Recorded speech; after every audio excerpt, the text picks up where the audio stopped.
Hər vaxtınız xeyirli olsun. Bugün birlikdə gavalı kompotu hazırlayırıq. Bunun üçün qəşəng-qəşəng ilk öncə gavallarımızı yuyuruq və qurumağını gözləyirik, yəni sularının çəkilməyini gözləyirik. Daha sonra isə butulkalarımıza əlavə edirik.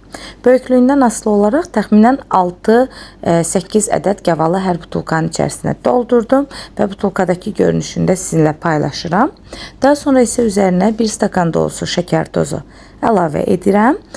Mütləqdir ki, 1 stakan əlavə edək. Az olanda komportlarımız xarab olurlar.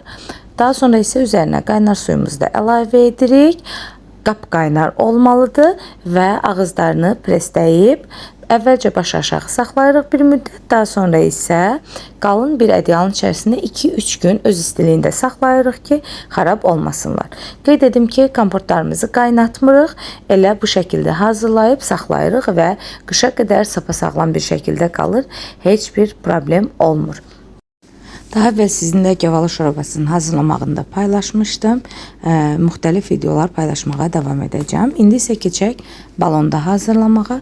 Bunun üçün balonumuza təmiz gavallarımızı əlavə edirik. Təxminən balonun 1/4 qədər doldururuq. Say olaraq 15-20 ədəd arası, böyüklüyündən asılı olaraq gavalını balonlarımıza yerləşdiririk. Daha sonra isə videoda da görüntüsünü görürsünüz, təxminən nə qədər olduğunu. Daha sonra isə üzərinə 2 stakan yarım şəkər tozumuzu əlavə edirik. Əslində bu formada olanda şirinliyi biraz çox olur. Amma xarab olmaması üçün siz qaynatsaz da, qaynatmasaz da şəkər tozu az olanda komportlar qıжqırır və yaxud da ki qapağı atır, yəni xarab olurlar. Bu səbəbdən də şəkər tozunu mütləq biraz çox istifadə edirik. 2 stakan yarım balon üçün, 1 stakan isə butulkalar üçün. Daha sonra isə üzərinə qaynar su doldururuq və banka bağlayan maşın vasitəsilə qapaqlarını bərkidirik.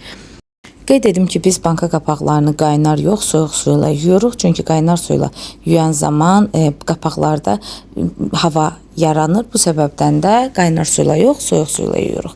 Qəşəngcə suyunu doldurduqdan sonra soyuq suda saxlamış olduğumuz, yumuş olduğumuz qapaqları da yaxşı-yaxşı bağlayırıq və balonu da butulka kimi bir müddət baş aşağı saxlayırıq ki, aşağısındakı şəkər tozu qarışsın.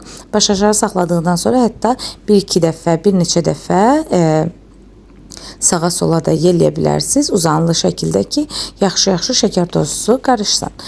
Bundan sonra isə bu prosesi də tamamladıqdan sonra komportlarımızı yenə 2-3 gün qalın bir ədyalın içərisində özünə gəlməsi üçün saxlayırıq və bu şəkildə komportlarımız artıq hazırdır. Hazırlama prosesi çox asandır.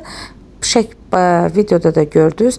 Meyvəni üzərinə şəkər tozunu və qaynar suyunu əlavə edib presləyirik. Bu qədər sadə. Hazırlayan hər kəsə indidən nuş olsun.